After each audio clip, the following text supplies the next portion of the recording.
All right, folks. Hello, hello, hello. Let me take a look at our mics, make sure that you can hear me. Because this is going to be a little bit of a, this is going to be a big show today. I got a lot of fun stuff for us. I guess it's not fun, right? It's news, but it's informative stuff, okay?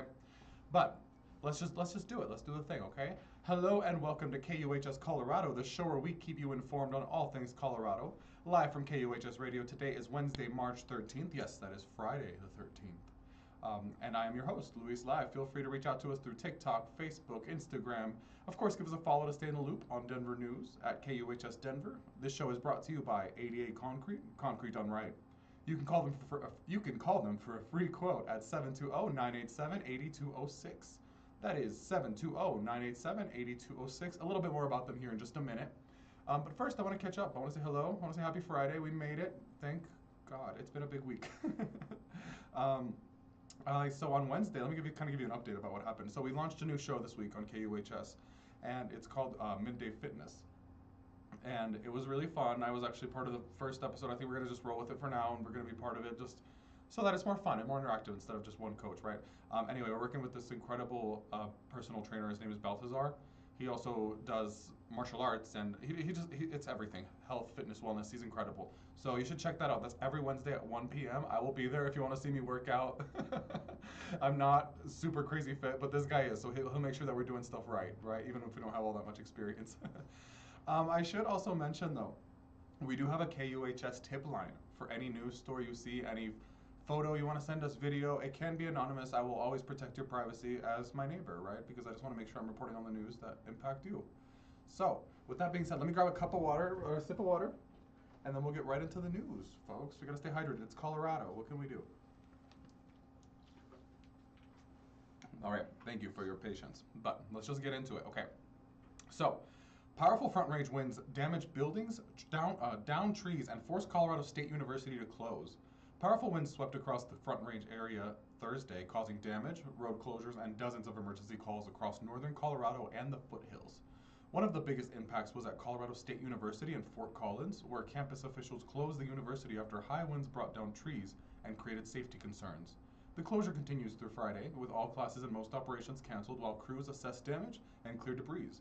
University officials say several trees fell across campus, including one that blocked Oval Drive, and multiple pedestrian pathways have been impacted, especially on the east side of campus near the academic buildings. Residence halls, dining facilities, and campus transit center will remain open for students who live on campus, but officials are urging people to use caution and avoid areas with trees.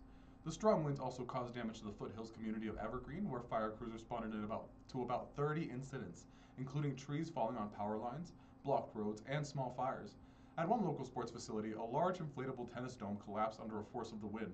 Residents also reported trees crashing into cars and blocking neighborhoods, including along Beaver Brook Canyon Road. Authorities say the combination of strong winds and dry conditions also created a dangerous fire weather across parts of the Front Range and the Eastern Plains. Officials are urging residents to stay off roads if possible, avoid downed trees or power lines, and check old burn piles to make sure they are fully out. This story comes from CBS News and Colorado. I just wanted to make sure that we were kind of getting the full story on that one. So there is more to this high wind story, though, so let me tell you what's happening over at DIA. So high winds delay more than 1,000 flights at Denver International Airport. The same winds across Colorado are causing major travel disruptions as well. With more than 1,000 flights delayed at Denver International Airport, officials say the Federal Aviation Administration issued a ground stop Thursday morning, which later became a ground delay as winds moved through the region. According to the flight tracking service FlightWare, more than 1,000 flights were delayed through DIA throughout the day. United and Southwest Airlines each reported more than 300 delays, while SkyWest saw more than 180. The delays came during one of the busiest periods of the spring break travel, leaving some passengers waiting at the airport for hours, and in some cases, changing their plans altogether. Some travelers told reporters they decided to drive to their destination after their flights were canceled, while others said they were trying to stay patient and flexible as airlines worked through the backlog. With windy conditions expected to continue, airport officials are urging travelers to check their flight status and plan for possible delays. This story includes reporting from the Denver 7 and Fox News. Again, I just like to make sure we're looking at multiple sources to make sure that we're getting the full story, and both of those are very credible. But I want to talk to you about how Excel is responding to all of this. This is a big weekend for Denver, folks, so I'm really glad I had some time today to get this all together for you. So, Xcel Energy warns of possible power shutoffs as high winds raise wildfire risk. Xcel Energy is warning Colorado residents to prepare for possible power outages as strong winds and dry conditions continue across the Front Range. The company says it's monitoring severe fire weather expected to peak on Saturday, with forecasts calling for high winds, low humidity, and extremely dry vegetation. Conditions that can quickly spread to a wildfire, right? So, to reduce the risk, Xcel Energy has activated enhanced power line safety settings across much of the Front Range. Those settings make power lines more sensitive, allowing them to shut off automatically if they detect issues like tree branches touching the lines.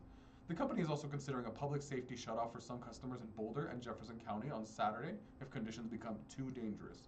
As of Thursday afternoon, about 18,000 customers were without power, mostly in Fort Collins, Evergreen, and Boulder, after strong winds damaged power lines and poles. The National Weather Service has issued red flag warnings for parts of the region, meaning fire conditions are especially dangerous. Xcel Energy is urging residents to prepare by charging devices, building an emergency kit, and having a plan in case the power is shut off or lost during the storm.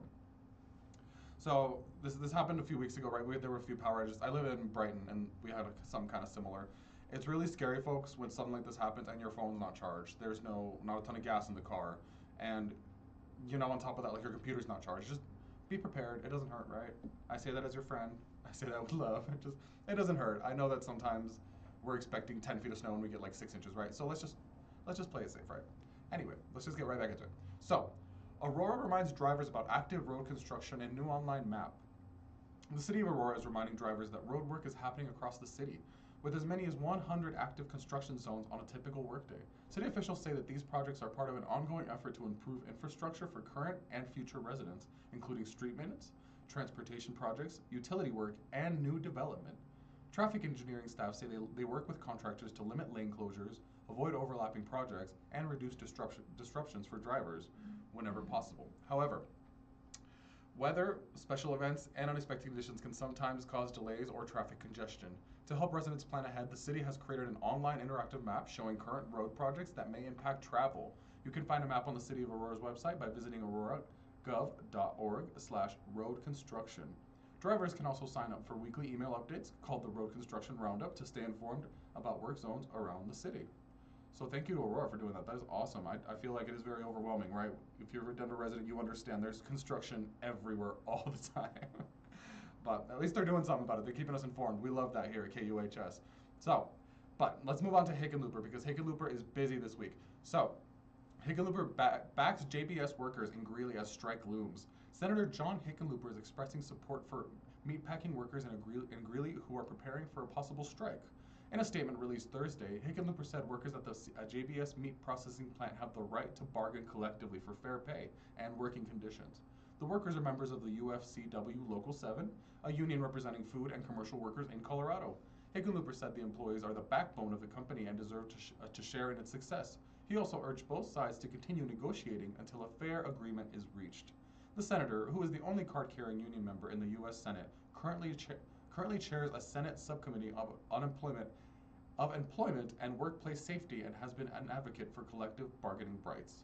Hickenlooper has also previously voiced support for striking workers at companies including Starbucks, King Soopers, and Kaiser Permanente. So let's move over to the Senate. I want to talk about what the Colorado Dems are kind of doing real quick before we go to a commercial break. So, Senate passes major housing bill aimed at expanding affordable homes. The U.S. Senate has passed what supporters are calling one of the most significant housing bills in decades, aimed at expanding homeownership and addressing the nation's affordable housing shortage. Colorado Senator John Hickenlooper voted in favor of the bipartisan 21st Century Road to Housing Act, which seeks to cut red tape for new housing construction, lower the cost of buying a home, and limit large corporate investors from buying up too many single-family homes. The legislation also includes several measures backed by Hickenlooper, including expanding home loan support for veterans and boosting the development of manufactured and modular homes as a more affordable option. Supporters say the bill could help address a national housing shortage by encouraging more home building, converting vacant buildings into housing, and providing repair grants for low and moderate income homeowners. Hickenlooper said in a statement that many Americans are working multiple jobs but still struggling to afford rent or buy a home. And he said expanding housing supply is a key step into lowering costs. The legislators also billed more than $500 million in federal housing investments previously secured for Colorado housing projects. So this is a really cool story, but let's see. We started a little late today, so I'm just going to kind of go another minute. But I just want to make sure we get through all these stories. A ton of good stuff. So Colorado bill to decriminalize prostitution stalled at state capitol. I don't know if you remember this story. We covered it a few weeks ago when it first came out. I went over to Cheeseman Park. I spent a couple hours there talking to the community, trying to get some interviews. I could not find a single opposing view, and I tried. You know, that's part of my job. I want to go find people that agree, people that disagree, and then find someone in the middle. I could not find anyone to disagree. The only concern I saw in our community from this isolated group of people, right, is that the Trump administration would have a visceral reaction to this law in Colorado. But let me give you a little bit of context to where it is now. So, a controversial bill that would have decriminalized adult prostitution in Colorado has been put on hold at the state capitol. The proposal, known as Senate Bill 26097, would have removed criminal penalties for buying and selling sex between consenting adults. Supporters said the measure was intended to reduce criminalization and focus law enforcement efforts on human trafficking and exploitation. However, Republican lawmakers announced that the bill has been laid over, effectively halting its progress for now. Senator John Carson, the ranking Republican on the Senate Judiciary Committee, said opponents believe the bill would make it harder for law enforcement to combat human trafficking and could create new public safety concerns. The bill was sponsored by Democratic lawmakers and was part of an ongoing debate at the Capitol about how best to address sex work, public safety, and trafficking. So, let me just get one more story here about what else the Colorado Senate Dems are doing, because they're busy this week. So, Senate Dems Committee advances bill to support child advocacy centers.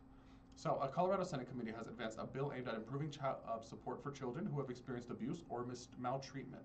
The measure, known as Colorado Child Advocacy Center Contract, or House Bill 1142, was approved by the Senate Health and Human Services Committee. The bill is sponsored by Senators Dylan Roberts of Frisco and Matt Ball of Denver. The legislation would also make it easier for child advocacy centers to share information with law enforcement, child protective services, and other professionals working on abuse investigations. Supporters say clear rules around information sharing will help teams respond more quickly and effectively to protect children. This bill would also standardize how child advocacy centers operate across the state and form multidisciplinary teams that include law enforcement, prosecutors, healthcare providers, mental health professionals, and victim advocates.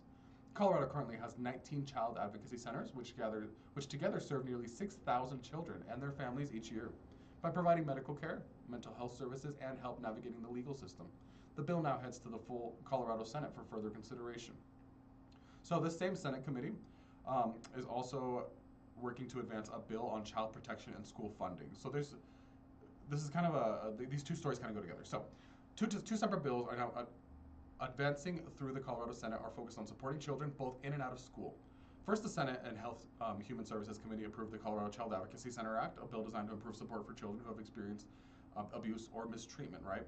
So, in addition to that, the bill would, the Measure Senate Bill 26135 would place a question on the November 2026 ballot asking voters whether the state should be allowed to keep some revenue above the current TABR cap and direct it towards K through 12 education.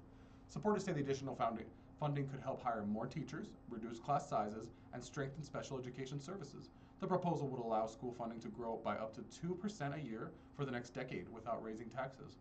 Both measures will now move forward in the legislative process and for further consideration. So, let me take a quick break real quick, okay? We're going to send off to a quick message, and then we'll come back and finish the rest of the show.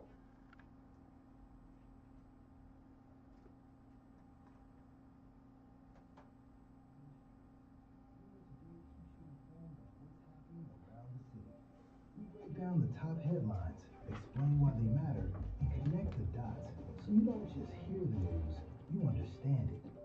Denver Today, Wednesdays and Fridays at noon, hosted by Luis Bustos. Your city, your stories, on KUHSdenver.com.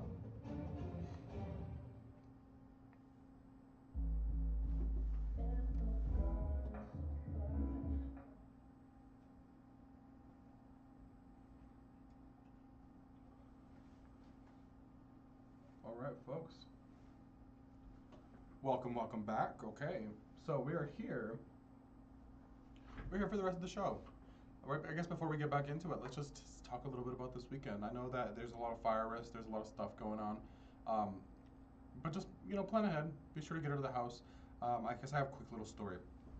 There was a point earlier this last year where I was spending a lot of time on social media. I was just kind of independent, doing my own thing, and I don't know how to express this, but it made me kind of agoraphobic. It made me a little bit scared to leave the house, and just a lot of anxiety about what's happening in our country, what's happening in the world, and when it comes to the national government and our local legislation, the weather, and fire risk. Right, there's a lot going on. But I will tell you this: is that I grew past that from getting out of my comfort zone and going out into the community and getting back out there, right? And I just want to leave you with that: is that it's really easy to turn on the news and think about how everything in the world is going so wrong right now, and there's nothing you can do about it. What you can do about it is be involved in your community and be present and be aware and recognize that the headlines and what you see on social media isn't what's happening outside your window, right? But, and I say that with love, friend. Okay, but hello and welcome back to KUHS Colorado, the show where I keep you in the loop on all things Denver and beyond. Before we get back to the show, I want to share with you this episode is brought to you by 88 Concrete. When it comes to concrete, you don't get a second chance. That's why homeowners and businesses across Colorado trust 88 Concrete for quality work that lasts. From driveways, garage floors, and sidewalks to commercial foundations, concrete slabs, asphalt, and snow removal, their team delivers reliable results with professional craftsmanship. No shortcuts, no rush jobs, just solid work built to handle Colorado weather. So call 88 Concrete for your next project. They do provide free quotes. That's at 720-987-8206. That is 720-987-8206. 88 Concrete, serving all of Colorado. I love doing ad reads, folks. I'm sorry, I do. It's so much fun. So, Denver offers a new incentive to help restaurants reduce waste and compost. We're just getting right back into it. Okay, so the city of Denver is launching a new program to help restaurants reduce waste, save money, and comply with the city's recycling and composting rules. Denver officials in Climate Action, Sustainability, and Resiliency says the program will provide incentives and technical support to food service businesses through two main options. The first, called Reuse Denver, will provide up to $1,000 in reusable dishware to help restaurants move away from single-use items for dine-in service. The second option helps businesses start composting food waste. Start composting food waste by offering up to $3,600 in compost collection services for up to 1 year. Participating businesses will also get the guidance from a city-approved advisor to help them integrate reusable items into composting into their daily operations. City officials say a similar program in 2024 helped 27 small businesses eliminate 1 million disposable items a year and save more than $97,000 in costs. The initiative is part of Denver's Waste No More Ordinance, approved by voters in 2022, which requires many businesses to offer recycling and composting services. Businesses can learn more at denvergov.org/universal recycling. So this comes straight from the city of Denver. Go check out that program if you're a small business owner. I do work hard to keep an eye on these headlines that impact small business owners here in Denver. I know that there's a lot of us. So, let's talk about some fun stuff, okay? I know we talked a lot about heavy stuff and Hickenlooper in the Senate, but let's talk about art. Okay, so internationally acclaimed sculptor Joam Plensa featured a new Denver exhibition, a major new art exhibition featuring the work of internationally acclaimed sculptor Joam Plensa is coming to Denver this spring. The exhibition, called Joam Plensa, A New Humanism, will run from April 18th through September 7th and will feature 28 works from the Spanish artist's 4-decade career.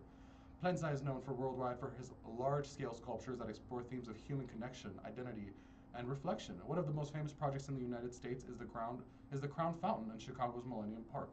The Denver exhibition will include towering portrait sculptures displayed outdoors in the gardens, as well as seated figures, busts, and large drawings inside the gallery spaces. One of the featured installations, called Talking Continents, is made from street letters from 8 different alphabets, welded together to form human figures. The exhibition will also include related programs such as curator talks, art workshops, and a documentary screening about the artist's work.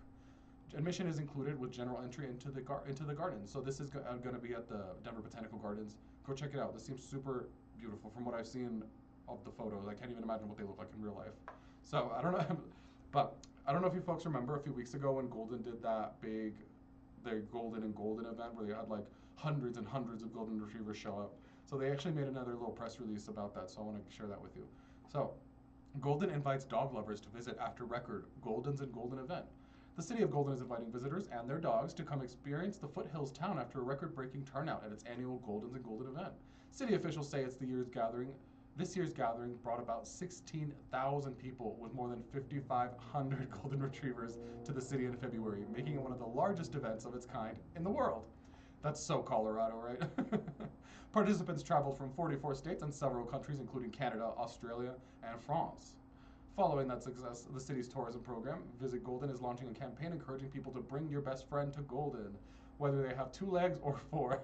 The city says many local businesses, trailers, and attractions are dog friendly, including hiking along Clear Creek, visits to Golden History Park, and patios at local restaurants and breweries. Officials are also reminding visitors to keep dogs leashed where required and respect local wildlife and trail rules. Right? Keep your dog safe, keep the wildlife safe. Boom, love it. So, let's hop to Centennial from Golden. I know it's kind of all the way on the other side of the map, but Centennial announces 20th annual State of City event.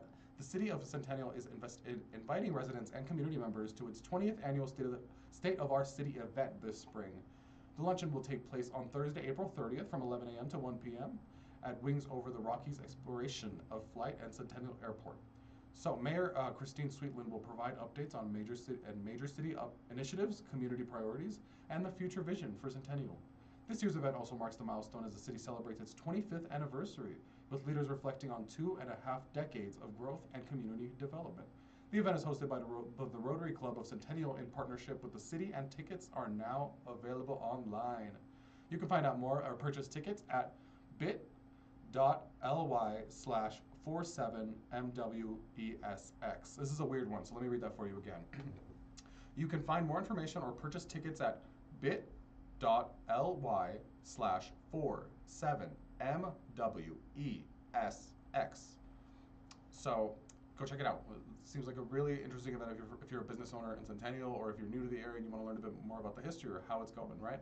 So, and we're going to move up to my hood, Brighton. So, Brighton calls for artists for 2026 Spring Showcase. The city of Brighton is now accepting submissions from artists from its 2026 Spring Showcase through the city's Eye for Art program. The exhibit will be held at the Brighton City Hall and will run from May 18th through August 13th, featuring a wide range of artwork including paintings, photography, pottery, jewelry, glass, and sculpture. Artists interested in participating must submit their work by April 13th for consideration. Selected artists will drop off their pieces and a midday before the showcase opens. A public reception for the exhibition is scheduled for May 22nd. Artists can find their submission form on the City of Brighton's website or by visiting brightonco.gov. That's brightonco.gov.